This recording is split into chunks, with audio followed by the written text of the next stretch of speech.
पर हंस रही है कि बचपन गवा दिया, जवानी गवा दी, हथेड़ी गवा दी। रोटी ताजी थी, भगवान को नहीं दी। रोटी ताजी थी, परमात्मा को नहीं दी। शरीर अच्छा था, जब भगवान को नहीं दिया। और जब रोटी पूरी गल गई, शरीर पूरा बेकार हो गया, आँख से दिखाई नहीं दे, कान से सुनाई दे नहीं दे, मुंडा में सारा सोफा सेट निकल गया।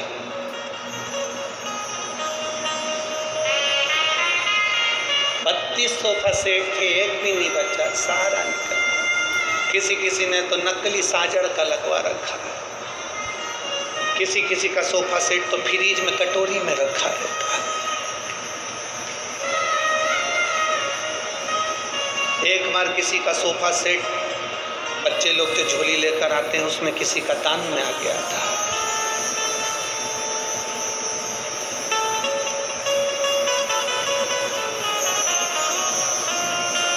जब घर जाकर वो खोला गया पोट, एक डब्बी, तब उसमें जो सोफा सेट निकला तो राघव बोले, कहने लगे पापा देखो तो सर, ये पहली बार किसी ने कुछ नया गिफ्ट दिया। जो खोल के देखा तो उसमें पूरी बत्ती सी थी, पूरे चाबी की याद आती है ताला खोलते समय। बोलो बोलो जम के, सही बात है। चाबी की याद कब आती है? ताला खोलते समय। चश्मे की याद आती है अखबार किताब पढ़ते समय। दांत की याद आती है खाते समय। और भगवान की याद आती है मरते समय।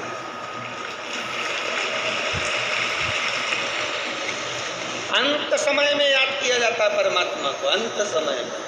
तो भी मेरा परमात्मा तुम्हें निभा लेता, तो भी कहता कोई बात नहीं। अंत समय प्रभु आना और वचन दिया,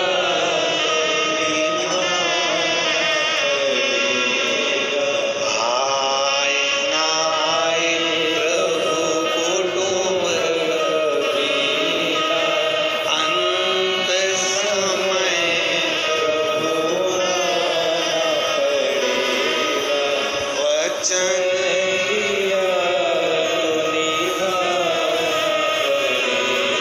अंत समय में उस परमात्मा की याद आ रही, अंत समय, और तो भी निभा रहा। किसी ने गौ माता से पूछा, गौ माता एक बात बताओ, सबसे पहली रोटी घर में बनती है और सबसे आखिरी में तुम्हें मिलती है, तुम दुआ देती हो कि बद्दुआ देती हो?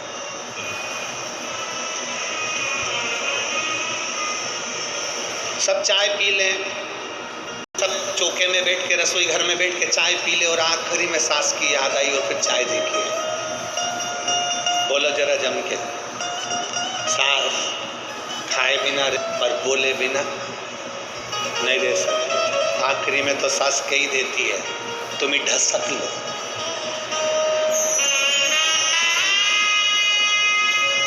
तुम ही चर लो, तुम ही खा लो। अब याद आई मेरी याद आप कर रही हो। जब तुमने सबने चाय पी ली तब याद आई, तो तुरंत गर्म करके लाके मेरे को दे। सास अपशब्द कह सकती है, किसी को बहुत लेट अगर भोजन दिया जाए, सब खा ले उसके बाद दिया जाए, तो वो भी अपशब्द कह सकता है। पर गौ माता कहती है कि मुझे पहले बनी हुई रोटी आखिरी में भी मिलती है ना, तो भी गौ माता कहती है, तो भी मैं, जो मुझे रोटी देता है, जो बनाता है, जिसकी कमाई से अन्न आया हुआ होता है, और जिसने जमीन में अन्न को बोया हुआ होता है, और जिस पसीने की कमाई से ये धन आया हुआ होता है, मैं पूरे परिवार को तार देती हूँ, पार लगा देती हूँ। गौ माता का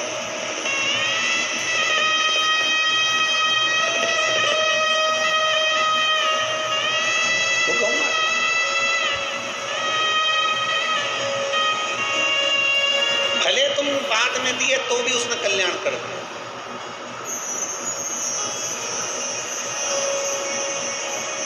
कल हमसे किसी ने एक प्रश्न किया था कि गुरुजी, आज आजकल लोग नकली का दिखावा बहुत करते हैं। मस्तक पे चंदन लगा लेंगे, बाल बढ़ा लेंगे, त्रिपुंडा लगा लेंगे, गले में रुद्राक्ष पहन लेंगे और कितना कितना भस्मी जमा ले, कितना दिखावा करते हैं आज के ज़माने में। आप कुछ कहते नहीं हो, हमने कहा क्या कहें। शिव महापुराण की कथा तो यहाँ पर तुलसीदास जी कहते हैं कि तुलसी झूठे भगत को, तुलसी झूठे भगत को मान रखत भगवान। तुलसीदास जी का चरित्र कहता है कि भले वो झूठा भगत हो, भले उसने झूठ का स्वांग रच रखा हो, भले वो लोग को दिखाने के लिए भगत जी बन गया हो, भले दुनिया के लोगों को दिखाने के लिए उसने चंदन लगा लिया हो, भले दुनिया के लोगों को दिखाने के लिए उसने माला पहन ली हो, भले दुनिया के लोगों को दिखाने के लिए वो झूठा भगत बन गया हो, इसके बाद भी मेरे शंकर भगवान भले झूठा भगत है पर मेरा शंकर उसका कल्याण कर ही देता है।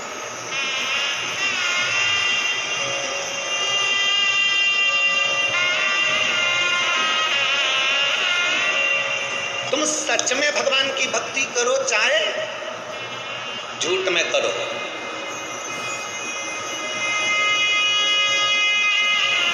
एक व्यक्ति था, वो रोज मंदिर में जाता और गीता जी का पूरा पाठ करके भगवान को सुनाता। पूरे अध्याय 18 के थे भगवान को गीता जी का पाठ, पूरे के पूरे पाठ।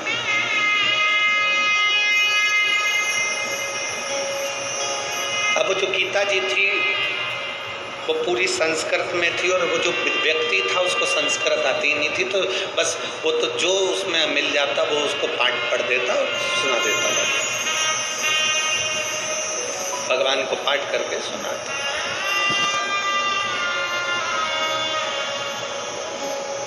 अठारह साल हो गए उसको गीता जी का पाठ करते करते मंदिर के अंदर, परंतु उसकी जो संस्कृत में जो मंत्र बोलता था वो सब टूटे फूटे जो उससे बन जाता वैसे।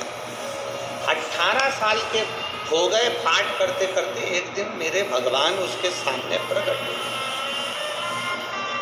और मेरे द्वारिकानाथ, मेरे कृष्ण, मेरे कन्हैया, मेरे द्वारकाधीश, मेरे गोवर्धन नाथ, मेरे श्री जी बाबा, मेरे ठाकुर जी, मेरे लाडले, मेरे गोपाला, मेरे कृष्ण उसके सामने प्रकट हुए।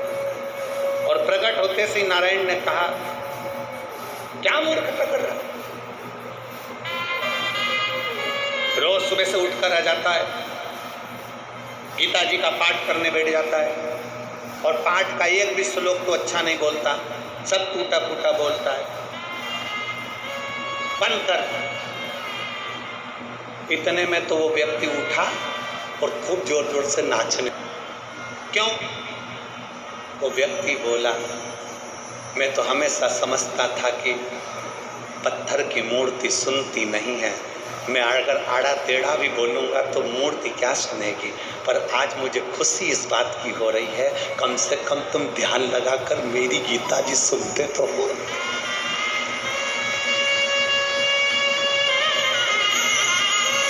तुम ध्यान लगाकर मेरी गीता जी सुनते तो हो कि मैंने गलती क्या करी है, तुम ध्यान लगाकर सुन तो रहे हो कि मैंने क्या बोला।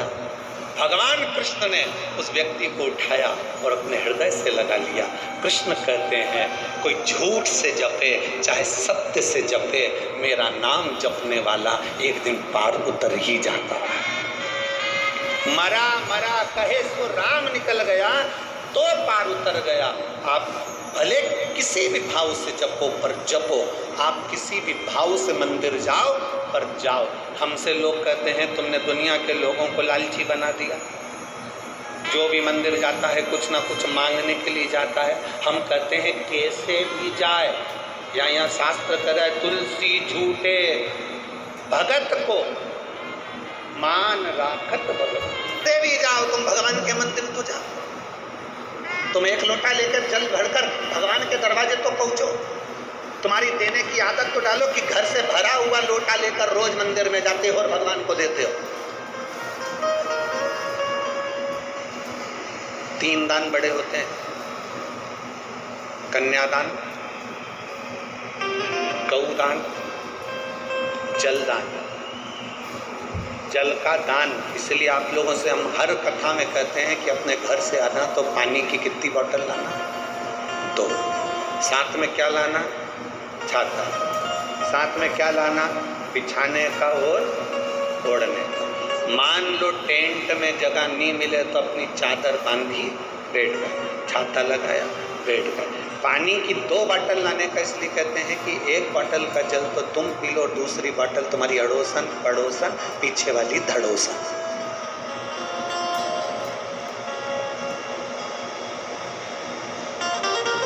कौन कौन जम के बोलो, अड़ोसन पड़ोसन पीछे वाली धड़ोसन।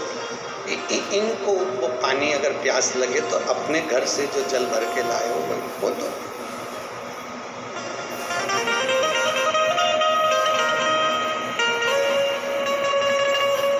एक जनी ने पूछा, गुरुजी तुम पीछे वाली को धड़ोसन क्यों कहते हैं? हमने कहा कुछ भी गलती करेगी ना धम्म से दे,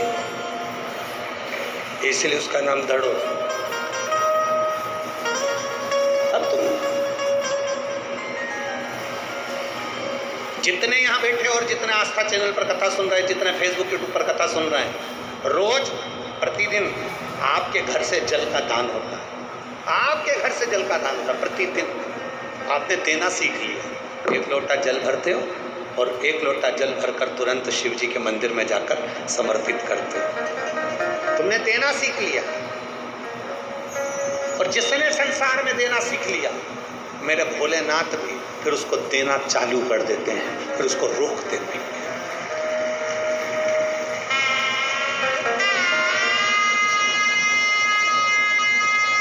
तो उल्टा जपो, अच्छा जपो, बेकार जपो, श्लोक आए तो जपो, ना आए तो जपो, भगवान का नाम कैसे भी जपो, मेरा भगवान पार जरूर करता। एक व्यक्ति शहर में ठाकुर जी का भगवान का दर्शन करने के लिए गया, भगवान के दर्शन।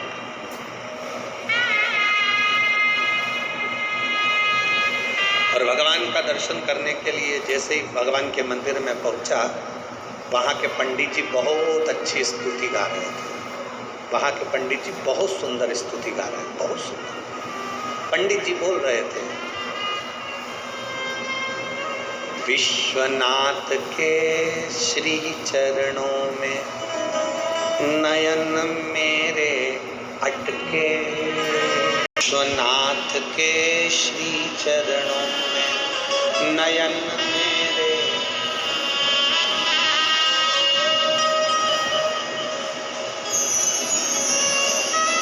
It's 16 hours. विश्वनाथ के चरण कमल में नयन मेरे। उसने सुना, बड़ा अच्छा लगा, याद करके गांव में पहुंच गया। और जैसे ही अपने गांव में पहुंचा तो सारे गांव वालों से कहा, आज मैं लोटा भर के जल चढ़ाने जाऊंगा, ऐसी स्तुति सीख के आया हूं, सबको सुनाऊंगा, सब याद कर लेना हो। और जैसे ही लोटा भर के जल चढ़ा रहा था, सबको सुना सुना कर गा रहा था, विश्वनाथ के नयन कमल में चरण मेरे अटके। अब बोलना क्या था, विश्वनाथ के चरण कमल में नयन मेरे अटके। अब बोल क्या रहा है, विश्वनाथ के नयन कमल में चरण मेरे अटके। अब वो जल चढ़ाता जाए और सबको सुनाता जाए, विश्वनाथ के नयन कमल में चरण मेरे। बस 3-4 बार वो बोला, और जैसे उसने 3 बार ताली बजे, वो बोला बम बम बोले। जैसे ही बोला तो मैंने भोले सामने खड़े हो गए, शंकर भगवान सामने। ये घबरा के पीछे बतिया, तुम कौन? शंकर भगवान बोले, मैं भोलेनाथ। इतने दिन से तो कभी नहीं आए। भगवान भोलेनाथ जी बोले, इतने दिन से मेरे नयन में चरण भी नहीं अटके थे, पहली बार अटके, इसलिए मैं भी आया। शंकर भगवान बोले, पूरी गलती, तुझे बोलना था चरण कमल में नयन अटके, तू बोल रहा नयन कमल में चरण अटके। अब मेरे नयन छोटे, तेरे चरण मोटे, अटकेंगे नहीं तो क्या होगा, पर वो गलती हो गई, क्षमा कर दो। भगवान भोलेनाथ जी ने कहा कर दिया, पर मेरा दर्शन हुआ है, मांग ले तुझे क्या चाहिए। भक्त कहता है जो मांगूंगा दे दोगे। भोलेनाथ जी कहने लगे बड़ा प्रसन्न हूं, मांग ले तुझे क्या चाहिए। भक्त कहता है जो भी तुम्हारी उल्टी सुल्टी स्तुति करे उसको भी दर्शन दे देना बस, और कुछ भी नहीं चाहिए। अब मांगू तो मांगू क्या। तेरे दरबार से बाबा क्या मांगा जाए, उसकी चौखट पे जाकर क्या मांगे, बस इतना मांग ले कि तेरा दीदार होता।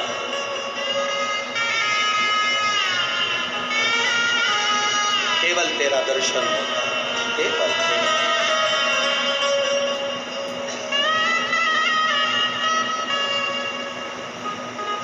अच्छा बोल रहे हो, स्तुति कर रहे हो, ठीक है। मंत्र आया ठीक, नहीं आया ठीक, नाम तो भोलेनाथ जी का ले रहे हो। शिव की स्तुति में आप जैसा भजना चाहो वैसा। शंकर भगवान को आडंबर पसंद नहीं है। तुम्हारे दुनिया के लोग कितना भी आडंबर कर लें, 4 घंटे तक खूब जो आडंबर करना करो। एक साधारण सा भगत आता है, 1 लोटा जल लाता है, शिव जी को चढ़ाता है, बेलपत्री धोता है, वही बेलपत्री शिव जी को चढ़ा देता है, मंदिर की सफाई कर देता है, मंदिर का श्रृंगार कर देता है, उन्हीं चढ़े हुए फूल से ही भगवान को वापिस सजा देता है। वो अपने साथ फूल भी नहीं लाया, जो थे उसी को उठा लिया और वापिस भगवान का श्रृंगार कर दिया। इतने में तो भी मेरा शंकर प्रसन्न है। एक पत्र है,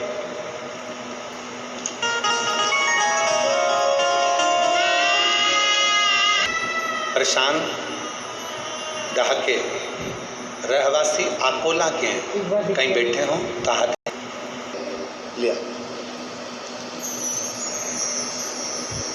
पायल प्रशांत डहाके रहवासी आकोला के हैं।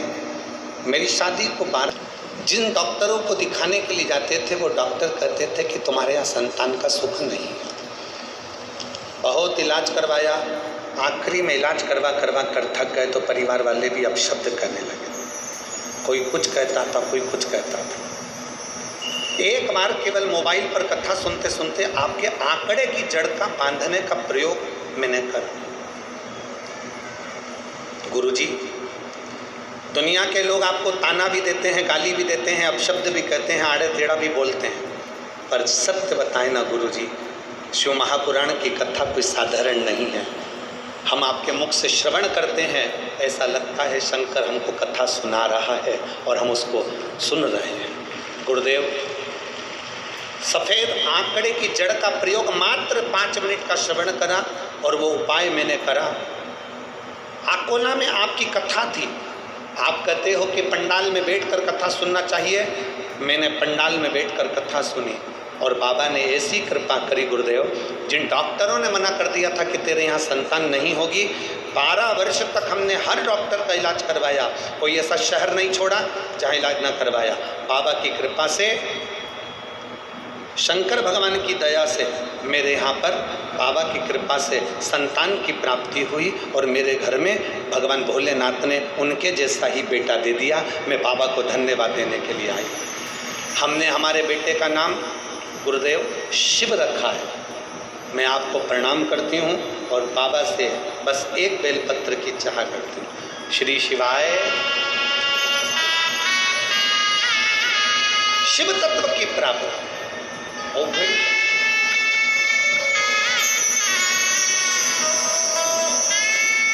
इसमें एक बात बहुत अच्छी लिखी दीदी ने, ये दीदी ने जो लिखा है, इन्होंने लिखा, ना मुझे यज्ञ आता है, ना मुझे अनुष्ठान आता है, ना मुझे तप आता है, ना मुझे साधना आती है, ना मुझे व्रत आता है। मैं तो केवल इतना जानती हूँ कि मुझे श्री शिवाय नमस्तुभ्यम आता है, उतना ही काफी। आप पंचाक्षर मंत्र जप लो नमः शिवाय, आप षडाक्षर मंत्र जप लो ओम नमः शिवाय, आप श्री शिवाय नमस्तुभ्यम जप लो, उतना बधाई हो।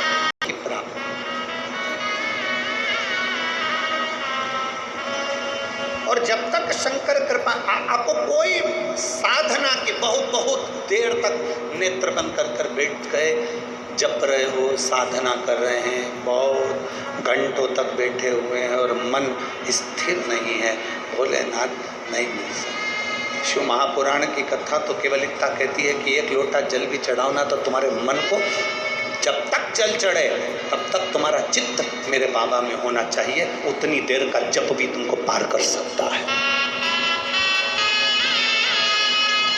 एक क्षण का जप भी तुम्हें, एक पत्र है,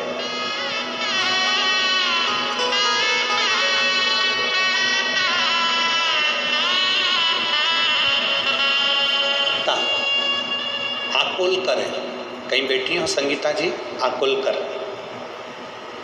मेरा नाम संगीता आकुलकर है, मैं जिला अमरावती, तहसील चांदूर बाजार में करनाहा की रहने वाली हूँ, चांदूर बाजार करनाहा की रहने वाली हूँ, कहीं बैठी हो, हाथ हिलाओ एक बार, आ जाओ, एक बेलपत्र ले जाना, आ जाओ। पति आए हैं क्या साथ में? पति आए हैं साथ में? हिलाओ हाथ। आए हैं? आए, ठीक है। अमरावती तहसील चांदूर बाजार की रहने वाली हूँ, मेरा नाम संगीता आकुलकर है। एक लोटे जल का मैं क्या वर्णन करूँ गुरुदेव। मेरे पति की अचानक तबीयत खराब हो गई और हमने नागपुर के डॉक्टरों को दिखाया, पत्र को आप एलईडीओं पर पढ़ सकते हैं। नागपुर के डॉक्टरों को दिखाया, उन्होंने जांच की और उसमें ब्रोन कैंसर बताया। जब ब्रोन कैंसर बताया, सुनने के बाद हम पाँव के नीचे से ज़मीन खसक गई गुरुदेव। और मेरे जमाई, हमने बहुत से डॉक्टरों को दिखाया, सब डॉक्टरों ने 2 महीने की गारंटी बताई, क्योंकि कैंसर पूरे शरीर में फैल चुका था।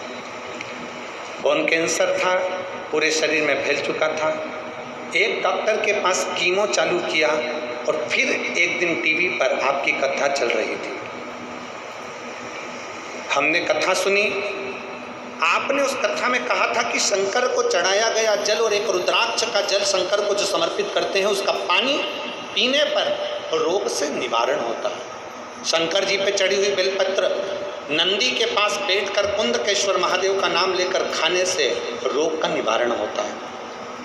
पहले विश्वास नहीं हुआ, मेरे दामाद को भी विश्वास नहीं हुआ क्या ऐसा हो सकता है, पर हमने तुरंत केवल एक कीमो लिया, उसके बाद कीमो ना लेकर हम सीधे घर आ गए और हमने शंकर भगवान पे चढ़ी हुई बेलपत्र और शंकर जी पे चढ़े हुए जल को पीना प्रारंभ करा।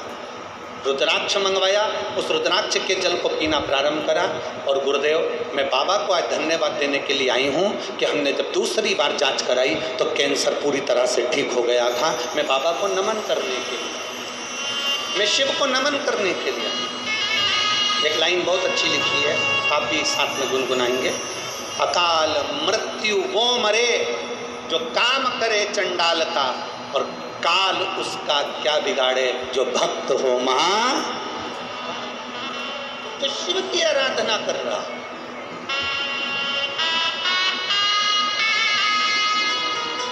जो शंकर की भक्ति में अलमस्त होकर डूबा हुआ,